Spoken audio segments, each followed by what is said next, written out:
Imagine a nation that makes healthcare work for the sake of healthy lives and competitive companies, instead of a nation where the president vetoes programs we can afford, like S-chip. Imagine a nation with safe bridges and smooth roads and convenient rails and fuel-efficient cars and a livable environment. Imagine a nation at peace, vigilant but without fear, whose position as a force for good in the world is restored. Imagine a nation where Democrats and Republicans and independents get to work together again to solve problems instead of just hurling insults back and forth. These are all great challenges before us. Each involves hard choices. But how we choose, will say so much, not just about our conditions, but about our values as a nation. Just as in an earlier time when we faced defining choices, we need a leader who is ready to call in our times for our service and our sacrifice. You see, this election is not just about who we want, but about who we are. And I want a president who understands that. I want Barack Obama.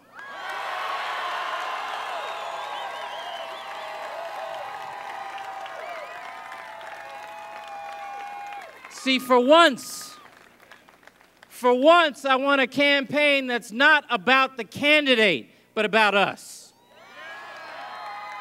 Not about a resume, but about character. Not about connections and convenience, but about conviction. Not about smearing the competition, but about lifting us all up. Not about the right and the left, but about right and wrong.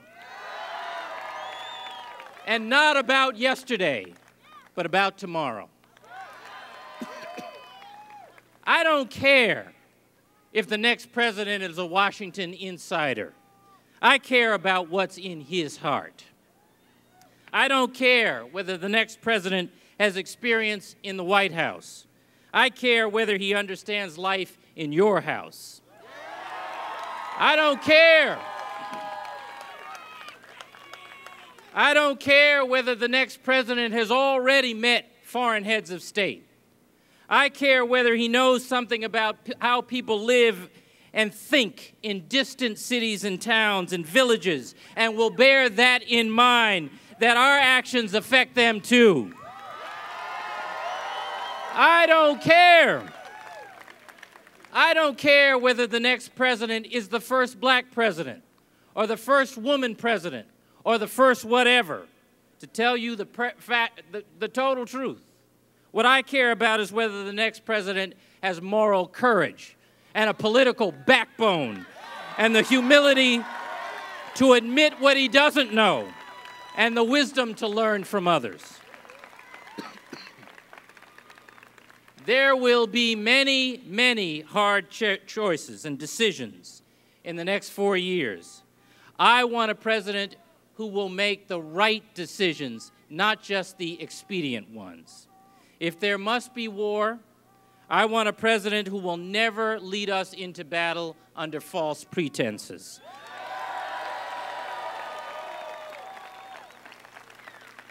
I want a president who will not use dangers abroad to frighten me into accepting a flawed agenda at home. I want a president, in fact, we need a president who makes us want to stand up tall, to be proud of the moral and visionary leadership of the United States, who makes us feel a part of something bigger and more meaningful than our own narrow interests, who is showing us again to look ahead with vigilance and confidence instead of with fear and misgivings. I want Barack Obama to be our president.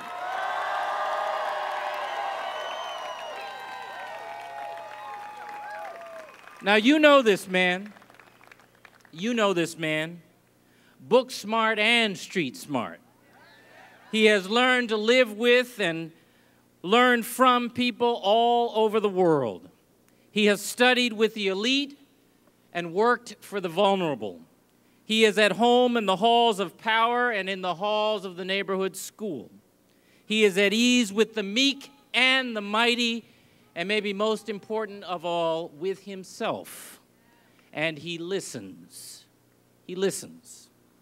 As a Democrat, I feel very proud that the field of Democratic contenders is so strong. Many are friends and colleagues with whom I have worked over the years.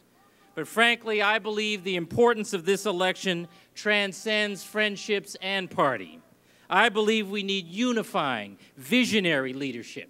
I believe we need someone who makes a claim on our times for service and sacrifice. I believe we need a president who will level with the American people every time. I believe we need Barack Obama.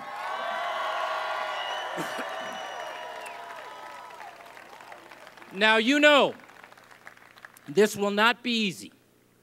You know that the status quo is a powerful, powerful force. And a lot of people like things just the way they are, thank you very much, and would rather not have anybody rock the boat. It's hard to make change. And it's hard for some to accept that change comes only through struggle. A lot of people in our age, this age of instant results, consider that too much to ask, and so they sit it out. That's why I always say, you know, we get the government and the leadership we deserve. But the fact is, we deserve better. We need better.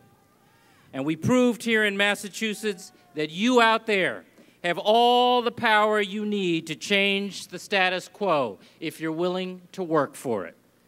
And if we want the kind of leadership our times demand, then we're going to have to go to work in Iowa, in New Hampshire, every place we need to, in every corner of this nation.